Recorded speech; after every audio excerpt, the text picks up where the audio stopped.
복음 21장 15절에서 25절입니다. 오늘 나에게 주시는 하나님의 말씀을 저와 여러분이 함께 고백드리겠습니다. 함께요. 그들이 족반 먹은 후에 예수께서 시몬 베드로에게 이르시되 요한의 아들 시몬아, 내가 이 사람들보다 나를 더 사랑하느냐 하시니 이르되 주님 그러하나이다. 내가 주님을 사랑하는 줄을 주님께서 아시나이다. 이르시되 내 어린 양을 먹이라 하시고 또 두 번째 이르시되 요한의 아들 시몬아, 내가 나를 사랑하느냐 하시니 이르되 주님 그러하나이다. 내가 주님을 사랑하는 줄을 주께서 아시나이다.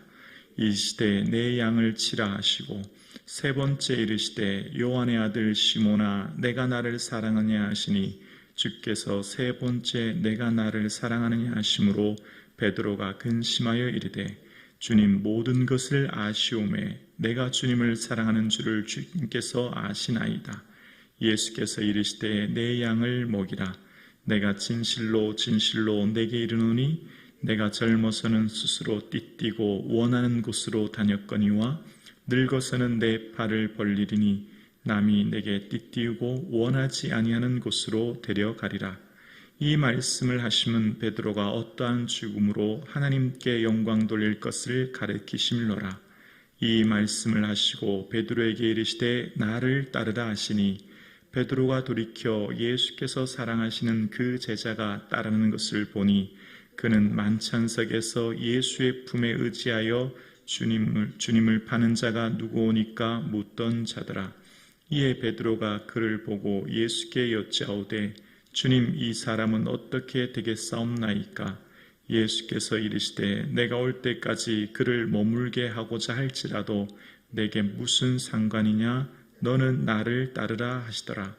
이 말씀이 형제들에게 나아가서 그 제자는 죽지 아니하겠다 하였으나 예수의 말씀은 그가 죽지 않겠다 하신 것이 아니라 내가 올 때까지 그를 머물게 하고자 할지라도 내게 무슨 상관이냐 하신 것이러라.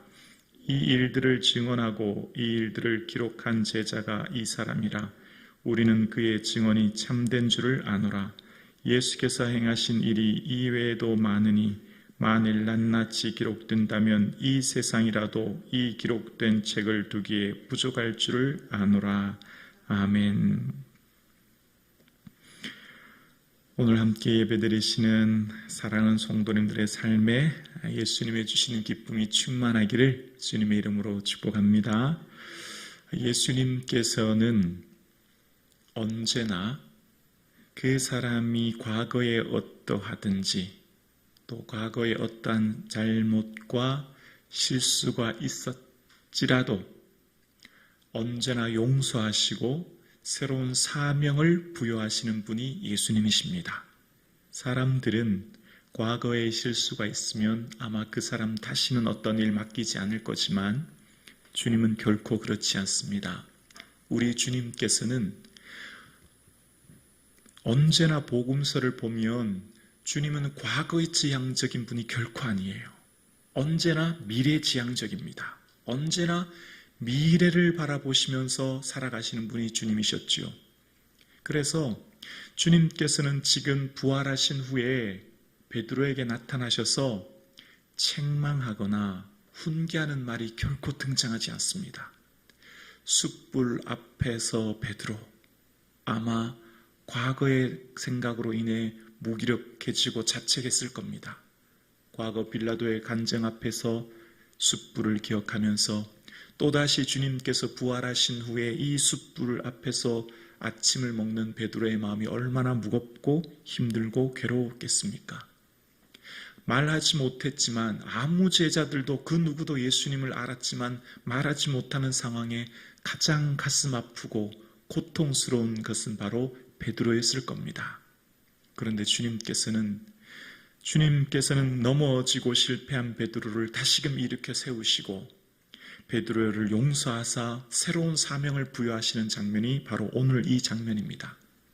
오늘 함께 예배드리시는 사랑하는 성도님, 요한은 이 베드로의 이야기를 요한복음 맨 마지막에 배치함으로써 이 말씀을 읽는 저와 여러분에게 여러분 괜찮습니다. 주님을 향해 걸어가는 그 길이 때로는 힘들어 넘어지고 실패하고 실수해도 괜찮습니다. 우리 주님은 그런 여러분의 그 실수와 잘못을 인해 여러분을 평가하고 여러분을 훈계하기보다는 오히려 괜찮아, 다시 일어서면 된다, 용서하시고 사랑을 베푸시는 분이십니다 라고 하는 것을 이야기하기 위해 이 말씀을 오늘 우리에게 이야기하고 있는 것이죠. 함께 예배드리시는 사랑하는 성도님, 여러분이 과거에 무엇 때문에 여러분은 지금 무기력해 하고 계십니까? 과거에 무엇 때문에 여러분 마음 아파하고 계십니까? 과거에 무엇 때문에 여러분이 지금 고통스러운 시간을 보내고 계신지요?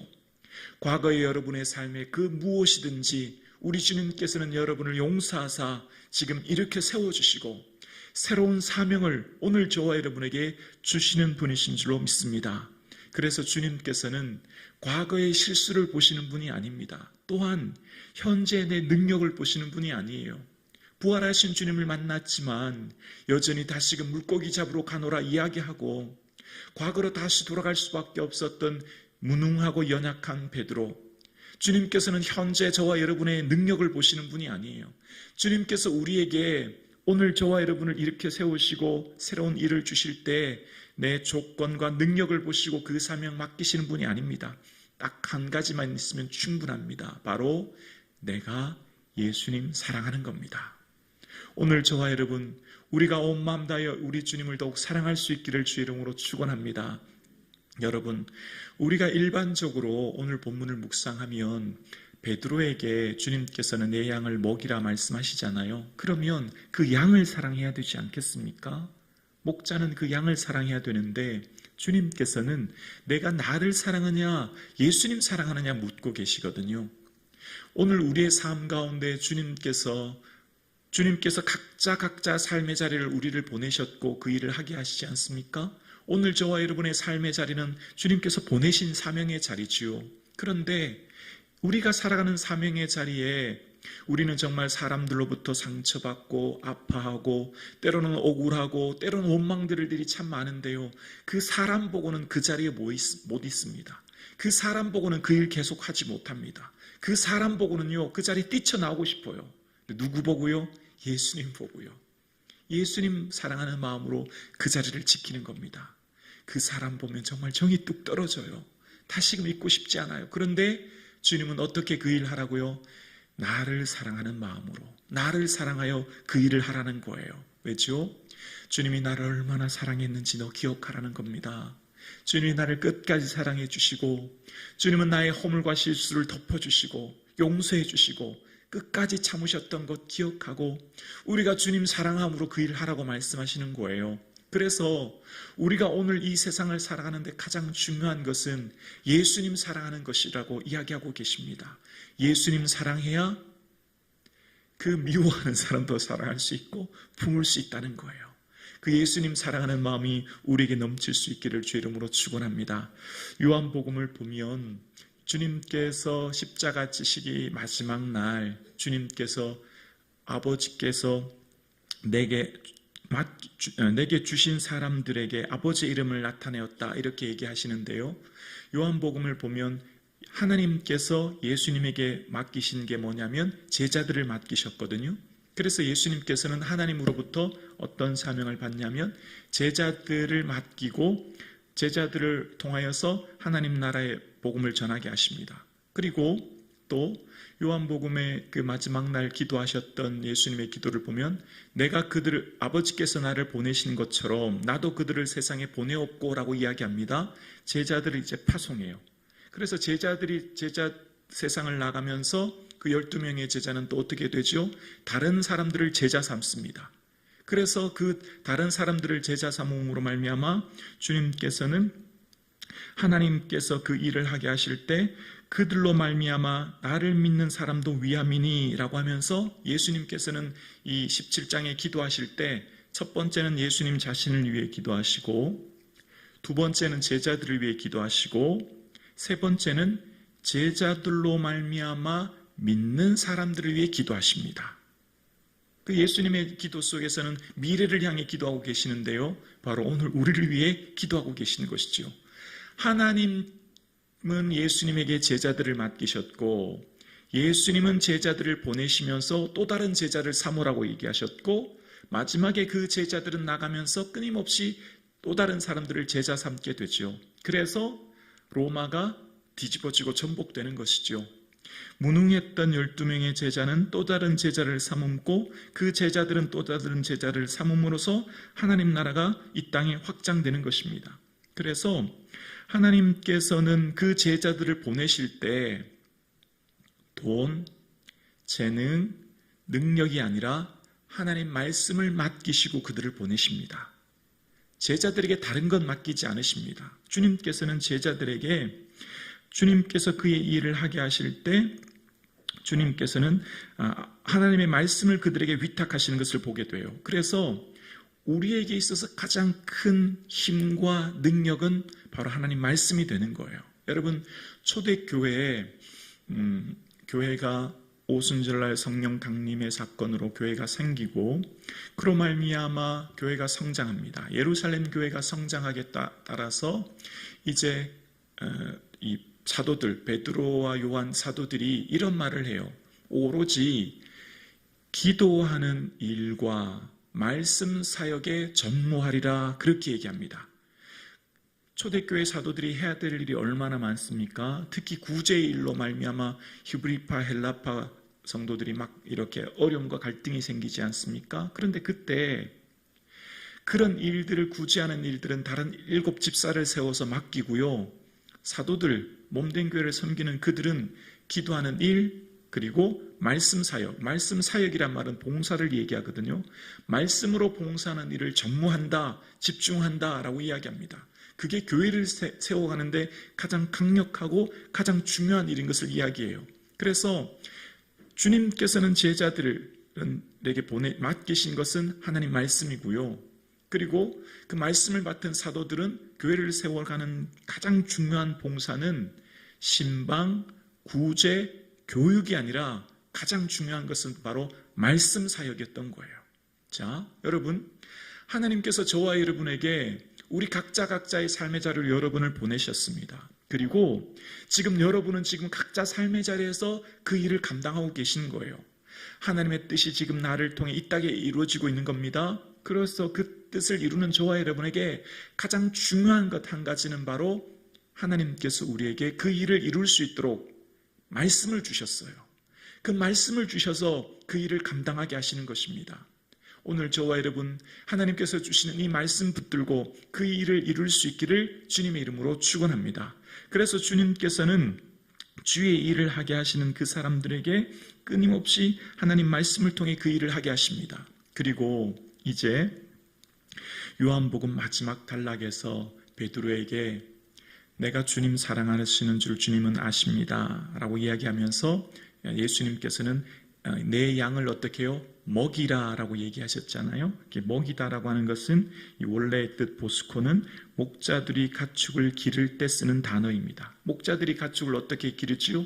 초장으로 양들을 인도하지 않습니까? 목자의 가장 중요한 일은 양을 잘 먹이고 보호하는 것이지 않습니까? 그 사도들이, 베드로가 양들을 먹이는 건 뭐죠? 말씀의 꼴로 먹이는 거예요. 말씀이 가장 중요한 것이죠. 오늘 우리에게 주신 하나님의 은혜는 바로 말씀인 것이죠. 말씀으로 우리를 새롭게 하시고 소망을 주시고 능력을 주시는 것이죠. 그러면서 주님께서는 베드로에게 내가 주님 사랑하시는 줄 주님 아십니다. 원어로 말하면 당신 자신께서 내가 당신을 좋아한다는 것을 알고 계십니다. 이게 좀 더 원어에 가까운 해석이거든요. 주님, 내가 주님 좋아하는 거 아시잖아요. 이제 그렇게 이야기하죠. 베드로의 마음을 누구보다도 주님은 아실 것이라는 것을 고백하는 겁니다. 그랬더니 이제 주님께서 베드로에게 가장 중요한 사명을 맡기시죠. 바로 베드로를 이제 보내면서 너는 이제 나를 따르라 말씀하시죠. 어떻게 따르라고요? 젊어서는 스스로 네가 띠띠고 원하는 것을 다녔지만 늙어서는 내 팔을 벌리리니, 팔을 벌린다라고 하는 것은 이제 십자가 죽음을 의미하는 것이거든요. 그래서 남이 내게 띠띠고 원하지 않은 곳으로 데려가리라라고 말씀하십니다. 유비우스는 교회사를 통해서 네로 황제 당시에 베드로가 십자가를 거꾸로 지고 죽었다라고 기록합니다. 베드로의 사명은 바로 십자가 지고 순교하는 것임을 이야기하고 베드로가 어떠한 죽음으로 하나님께 영광 돌릴 것을 예수님께서는 말씀하시는 거예요. 오늘 우리는 각자의 사명이 있어요. 오늘 예배드리시는 사랑하는 장로님과 권사님들 각자 맡겨진 사명이 있죠. 그런데 사명을 이루면서 걸어가는 저와 여러분에게 늘 우리는 주위 사람들을 잘 돌아보지 않습니까?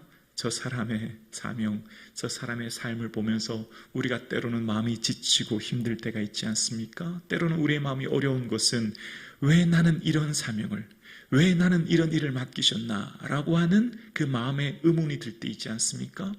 그래서 사명자에게 가장 중요한 것은 뭘까요? 오늘 본문의 말씀입니다. 그를 머물게 할지라도 내게 무슨 상관이 있느냐? 너는 나를 따르라는 거예요. 베드로가 사명받았을 때 아멘 주님 감사합니다. 주님 이 사명 잘 감당하겠습니다가 아니라요. 베드로가 너는 나를 따르라 말씀을 들었을 때 주님 쟤는요. 요한 보면서 주님 쟤는요. 쟤는 어떻게 돼요? 이게 사람의 본성의 심리거든요. 그래서 주님께서는 그를 머물게 할지라도 무슨 상관이야. 너는 나를 따라 그렇게 말씀하시잖아요. 오늘 예배드리시는 저와 여러분, 주를 위해 걸어가는 이 사명의 길이 때로는 힘들고 지칠 때가 있지 않습니까? 그래서 자꾸만 견눈질하게 돼요. 다른 사람의 사명, 다른 사람의 모습, 다른 사람을 보면서 시험 들기도 하고 마음이 힘들기도 하고 어렵기도 하지 않습니까? 그러나 사명은 고유한 것입니다. 그 사명은 주님께서 각자에게 맡겨주신 거예요. 사명은 크고 작은 것이 없죠. 사명은 각자에게 맡기신 것이기 때문에 결국 우리의 삶 가운데 그 사명은 어느 누구도 대시하지 못하는 고유한 사명이죠. 그래서 그 사명을 이루기를 주님께서는 원하시는 것입니다. 오늘 저와 여러분은 주님께서 각자 맡기신 하나님의 특별한 하나님의 제자로서 오늘 여러분이 살고 계시는 거예요. 그 사명은 어느 누구도 대신하지 못할 여러분만의 특별한 은혜입니다. 베드로에게 주신 특별한 은혜, 그것을 주님께서 맡기셨던 것처럼 오늘 저와 여러분이 맡기신 그 고유한 사명을 이루는 것이 우리에게는 은혜 중에 은혜인 줄로 믿습니다. 그래서 걸어가는 이 길 속에 때로는 오해하고 때로는 사람들로 말미암아 어려움이 있을 수는 있으나 이 길을 끝까지 갈 수 있기를 주 이름으로 축원합니다. 오늘 본문에 보면 23절에 보면 이런 말씀이 나오죠. 23절에 이 말씀이 형제들에게 나아가서 그 제자는 죽지 아니하겠다 하였으나 예수의 말씀은 그가 죽지 않겠다 하신 것이 아니라 내가 올 때까지 그를 머물게 하고자 할지라도 내게 무슨 상관이냐 하신 것일러라. 바로 22절 앞구절에요. 무슨 말씀하셨냐면 내가 올 때까지 그를 머물게 해도 너에게 무슨 상관이냐? 너는 나를 따르라. 이렇게 말씀하셨거든요. 그런데 이 예수님의 말씀이 하자마자 잘못된 소문이 막 나기 시작하는 겁니다. 예수님께서 그 제자는 죽지 않겠다. 요한은 죽지 않겠다. 이런 소문이 막 나기 시작하는 거예요. 잘못된 이야기가 퍼진 거지요. 그래서 요한이 다시 그것을 정정해서 고치면서 자기 자신에 대해서 얘기합니다. 죽지 않겠다는 게 아니라 주님 다시 오실 때까지 그를 머물게 할지라도 내게 무슨 상관이 있냐라고 하신 거야 라고 하면서 하신 얘기를 고치는 것을 봅니다.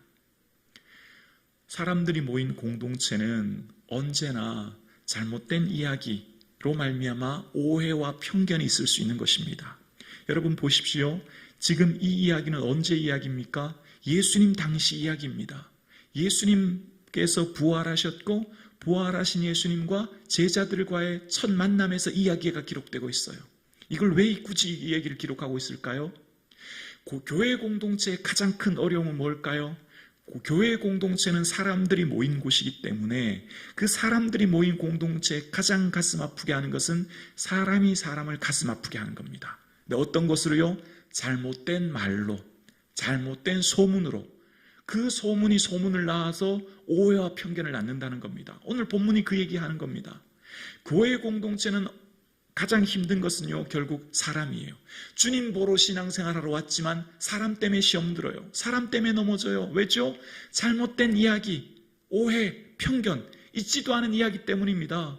이게 오늘 본문에 이야기하고 있어요. 우리가 주를 위해 걸어가는 이 길에 때로는 오해와 편견이 있을 수도 있으나 주님만 바라보고 이 길을 묵묵히 걸어갈 수 있는 믿음의 성도들 될 수 있기를 주님의 이름으로 축원합니다.